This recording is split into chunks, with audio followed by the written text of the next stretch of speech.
बाल चतुर्भद्र चूर्ण एक आयुर्वेदिक औषध है जो मुख्य रूप से बच्चों के रोगों में प्रयोग किया जाता है। इस औषधि का सेवन करने से बच्चों के रोग जैसे बुखार, दस्त, खांसी एवं बच्चों में होने वाली उल्टी इत्यादि में बहुत ही अच्छा लाभ मिलता है।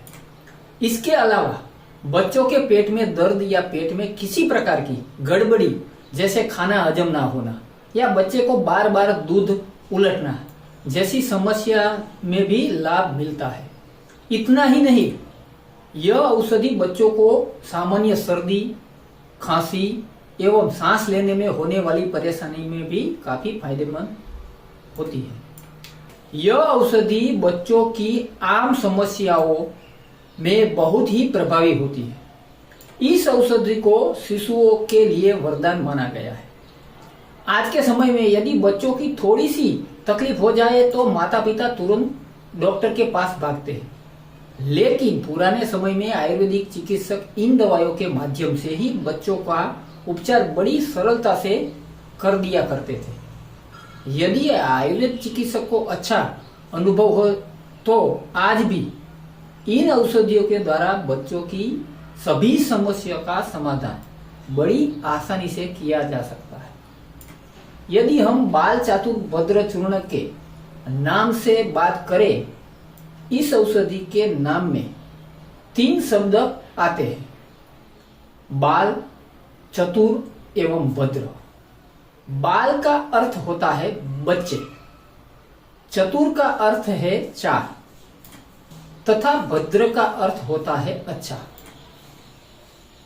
इस प्रकार इस औषधि का नाम यह बताता है कि इस औषधि में 4 ऐसी जड़ी बूटियां मौजूद है जिनका किसी भी प्रकार का कोई दुष्प्रभाव नहीं होता है। यह 4 जड़ी बूटियां होती है नागरमोथा, छोटी पीपल, अतीस एवं काकड़ा सिंगी। तो आइए अब हम इस औषधि के बारे में विस्तार से जानते हैं। धन कृष्णा ऋणा सिंगी चूर्ण छौद्रेण संयुतम शिशो ज्वरातिसारघ्नम श्वास काश वमी हरम। बाल चातुर्भद्र में कौन से घटक द्रव्य यूज होते हैं? इसमें पहले नंबर पर है नागरमोथा। नागरमोथा एक प्रकार की घास है। मोथा घास को संस्कृत साहित्य में मुस्ता कहा जाता है। मोथा की कई प्रजातियां हैं। इसकी एक प्रजाति नागरमोथा भी आयुर्वेद की एक प्रसिद्ध जड़ी है। मोथा का वानस्पतिक यानी लैटिन भाषा में नाम साइपिरस रोटुंडस। यह साइपेरेसी कुल का पौधा है। नागरमोथा का संस्कृत में मुस्ता, मुस्तक और वारिद कहते हैं। हिंदी में मोथा, गुजराती में मोथ और इंग्लिश में नटग्रास, कोकोग्रास या पर्पल नटसेज कहा जाता है। अब दूसरे नंबर पे आता है छोटी पीपल, पाइपर लॉन्गम। पीपली क्या है? पीपली एक जड़ी बूटी है। आयुर्वेद में पीपल की 4 प्रजातियों के बारे में बताया गया है, लेकिन व्यवहार में छोटी और बड़ी 2 प्रकार की ही पीपल आती है। पीपल की लता भूमि पर फैलती है। यह सुगंधित होती है। पीपली का वानस्पतिक नाम पाइपर लांगम है और यह पाइपेरेसी कुल से है। पीपली के अन्य नाम इस प्रकार है, जिसे संस्कृत में पीपली, मागधी, कृष्णा, वैदही, चपला, कणा, मगधा, उष्णा, कुर्कला, कटुबी, श्यामा और दंत कफा है। हिंदी में पीपर, पीपर, गुजराती में पीपर और पीपर जड़, इंग्लिश में लॉन्ग पेपर। अब तीसरे नंबर पे आती है अतीस। अतीस एक प्रसिद्ध वनौषधि है। अतीस वनौषधि का ज्ञान हमारे आचार्यों को अत्यंत प्राचीन काल से था। प्राय समस्त रोगों को दूर करने वाले होने से यह विश्वा या अति विश्वा के नाम से वेदों में प्रसिद्ध है। इस बूटी की विशेषता यह है कि यह 20 वर्ग वंशनाभ कुल की होने पर भी विषैली नहीं है। इसके ताजे पौधे का जहरीला अंश केवल छोटे छोटे जीव जंतुओं के लिए ही प्राणघातक है। अतीस का वानस्पतिक नाम एकोनिटम हेट्रोफाइलम है।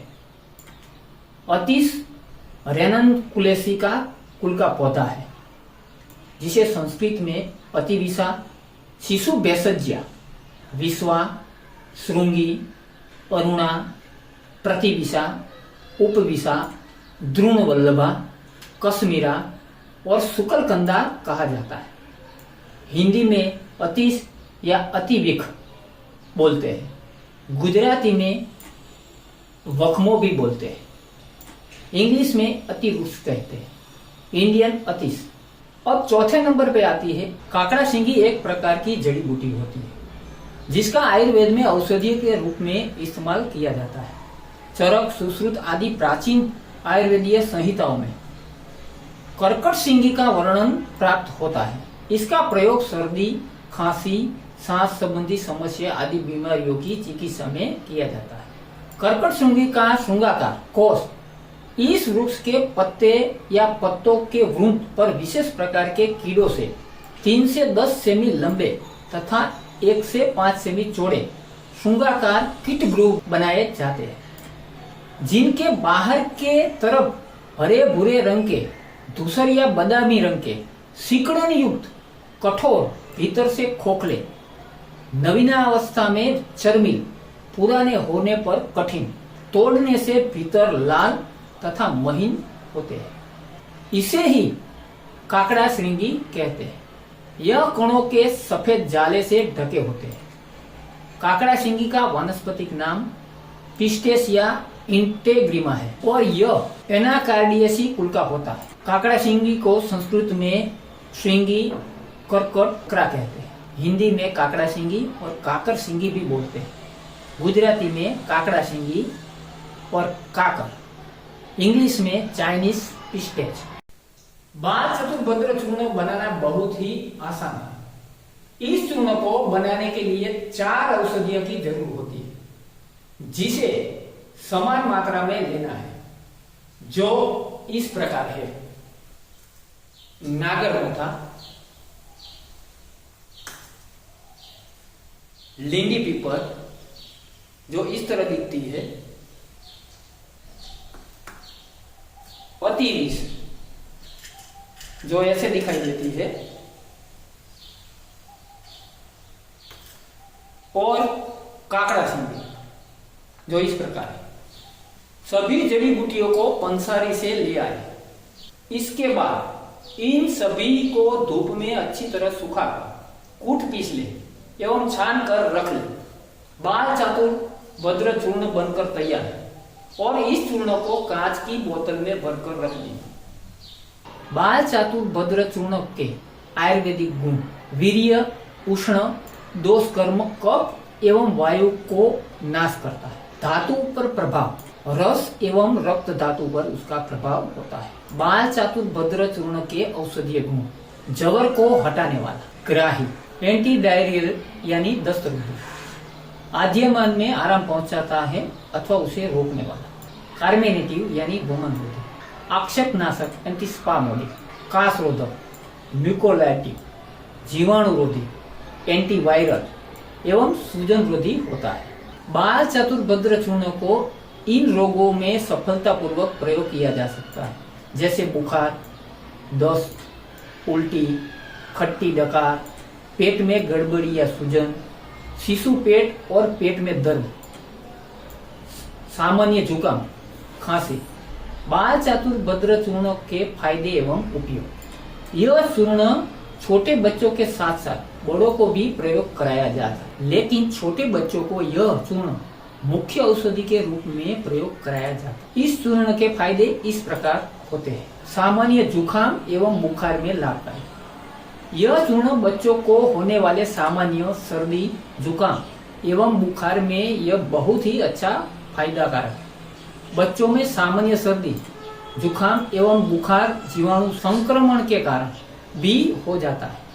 बाल चतुर्भद्र चूर्ण में एंटीबैक्टीरियल, एंटीवायरल एवं एंटी कोल्ड गुण मौजूद होते हैं।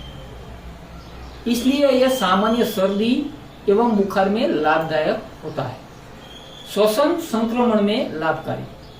छोटे बच्चों को भी कभी कभी सामान्य सर्दी खांसी होने पर सांस लेने में दिक्कत हो जाती है तथा बच्चों की सांस कभी बहुत तेज या बहुत धीमी हो जाती है। ऐसी स्थिति में बाल चातुर्भद्र चूर्ण का सेवन करने से श्वसन तंत्र का संक्रमण दूर होता है, फेफड़ों को बल प्राप्त होता है तथा बच्चों को सांस लेने में आसानी हो जाती है। खांसी में लाभदायक बाल चातुर्भद्र चूर्ण।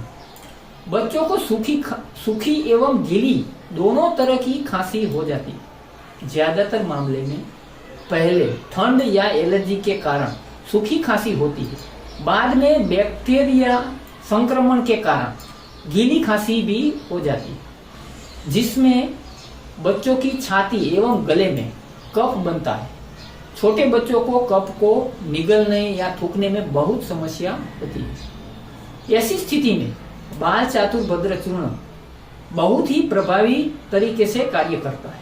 यह चूर्ण पहले तो सर्दी को सही करता है तथा उसके बाद धीरे धीरे खांसी को शांत करता है। गीली खांसी होने पर यह म्यूकोलाइटिक के रूप में कार्य करता है और बच्चों की छाती एवं गले में जमे हुए कफ को दूर कर देता है। भूख बढ़ाने में लाभदायक बाल चातुर्भद्र चूर्ण। जिन बच्चों को भूख नहीं लगती है तथा जो बच्चे खाने से ही जी चुराते हैं और खाना देखकर या तो छुप जाते हैं या भाग जाते हैं, ऐसे बच्चों के लिए बाल चातुर्भद्र चूर्ण किसी वरदान से कम नहीं है।